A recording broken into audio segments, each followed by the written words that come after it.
Galatians 5:25 says, "If we live in the Spirit, let us also walk in the Spirit." 1. Contextual background.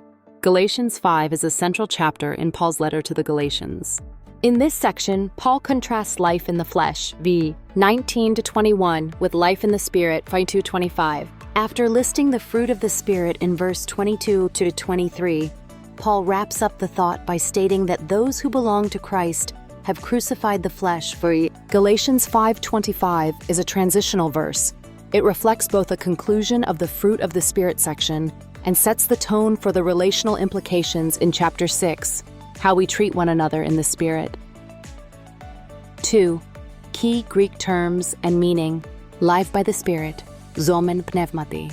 The verb zomen, live, refers to spiritual life or regeneration. It implies that our very source of life is the Holy Spirit, not just that we add the Spirit to our old life.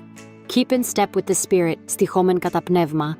The verb stoikeo means to walk in line with, like soldiers marching in formation or dancers keeping rhythm with music. This implies ongoing alignment, not just being alive in the Spirit, but actively conforming one's conduct to His guidance. Together, the verse communicates, if the Spirit is the source of our life, then our lifestyle should reflect His direction and character. 3. Theological significance.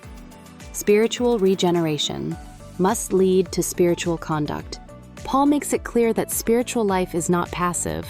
The Christian life is not just about being saved by the Spirit. It's about being shaped by the Spirit daily, a call to consistency. This verse calls out hypocrisy. Don't claim to live in the Spirit while walking in the flesh. If the Spirit gave you life, let Him also govern your choices, thoughts, and interactions. Freedom with formation. Galatians argues for freedom from the law, but not freedom from holiness. True freedom comes when we're empowered by the Spirit to live righteously. For contemporary application. This verse challenges believers to not only claim spiritual identity, but also demonstrate it in behavior. It speaks against spiritual laziness, encouraging ongoing discipline, awareness, and surrender to the Spirit's voice. In an age of self-direction and moral flexibility, keeping in step with the Spirit becomes a call to radical alignment with God's will, even when it's countercultural. 5. Conclusion.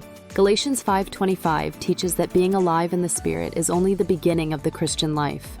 The real question is, are we walking in sync with Him, matching His pace, direction, and rhythm?